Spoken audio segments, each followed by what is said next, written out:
Nah, khusus untuk undian gratis berhadiah setelah mendapat izin, kemudian mereka menyelenggarakan 10% dari hadiah yang diberikan secara gratis itu harus di-store ke Kementerian Sosial.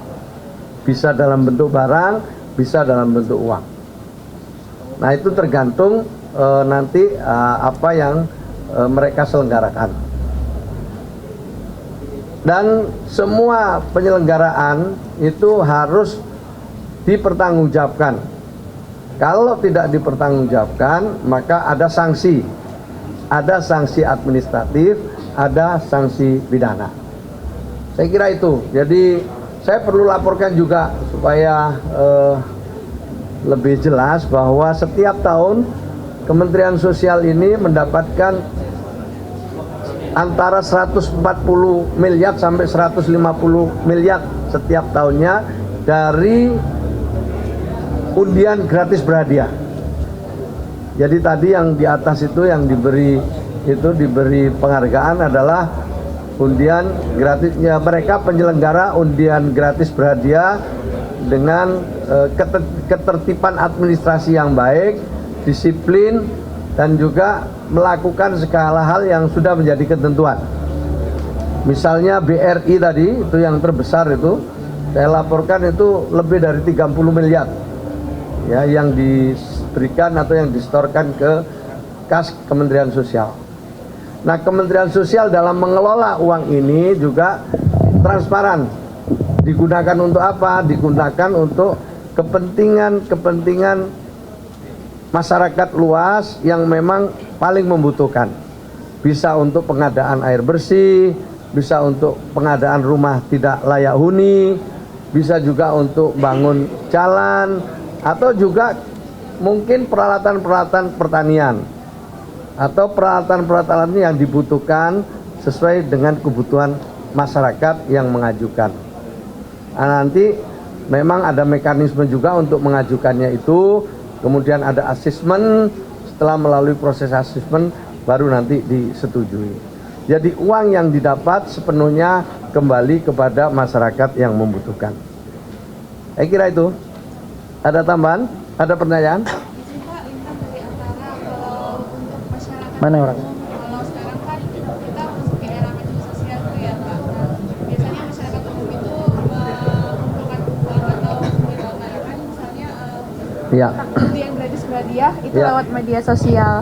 Nah, kalau untuk masyarakat umum yang melakukan itu, apakah juga harus melalui izin seperti itu Pak Menteri, atau mereka punya persyaratan khusus untuk mengunduh aplikasi, atau bagaimana untuk masyarakat umum? Maksudnya ini yang undian gratis berhadiah? Ya, maupun untuk pengumpulan uang kan biasanya mereka lewat medsos gitu. Satu-satu ya, biar karena ada bedanya, ada yang sama, ada bedanya. Siap, terima kasih. Untuk undian gratis berhadiah, siapapun lah yang menyelenggarakan undian gratis berhadiah, itu baik perusahaan atau yayasan atau masyarakat luas, penyelenggaranya harus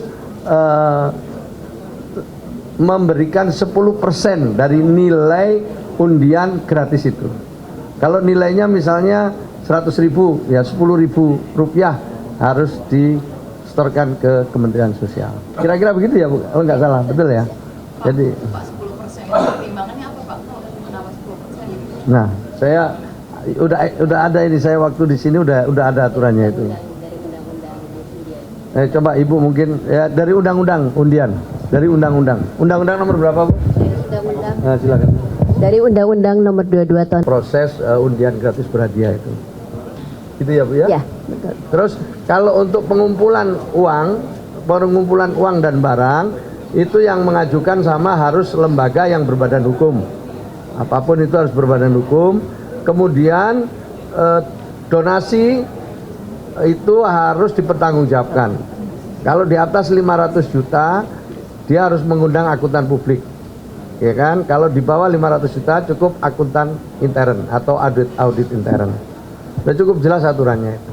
Kalau untuk pengumpulan uang dan barang. Jadi sebenarnya kalau ada pihak yang mengumpulkan uang dan barang, ya itu kalau tidak memiliki izin itu bisa diberi sanksi. Nah, nanti sanksinya Ibu bisa menjelaskan Tapi saya ingin mengajak ya kepada semua pihak, mari kita ikuti semua ketentuan yang ada, biar di kemudian hari kita tidak menyisakan persoalan. Niat baik saja tidak cukup, tapi lebih daripada itu, yang berikutnya adalah taat kepada segala ketentuan yang ada. Oke, ada lagi?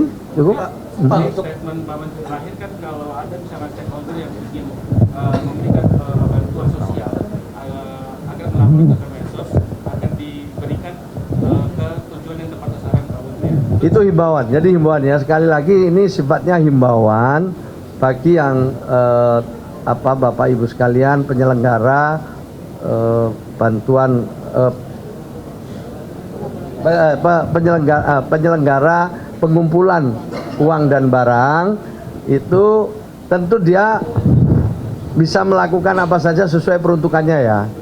Tapi kalau mau dengan Kementerian Sosial, kami akan menyediakan data dan sasaran yang bisa diintervensi oleh para penyelenggara pengumpulan uang dan barang. Nah, jadi silakan untuk diintervensi. Kalau ini sifatnya saran, himbauan, gitu, tidak wajib, gitu. Tapi ada range-nya nggak sih Bu? Atau semua nilai atau nominal harus dilaporkan gitu?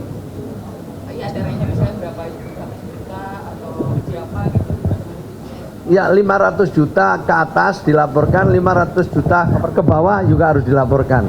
Setiap 3 bulan. Jadi izin yang kita keluarkan itu hanya 3 bulan. Setelah 3 bulan diperbarui. Setiap 3 bulan diperbarui. Pak Menteri, ini untuk pengurusan izin ini dipungut biaya, terus Gratis. gratis. Gratis. Terus untuk pengawasannya agar tidak terjadi tindak pidana korupsi gimana nih Pak?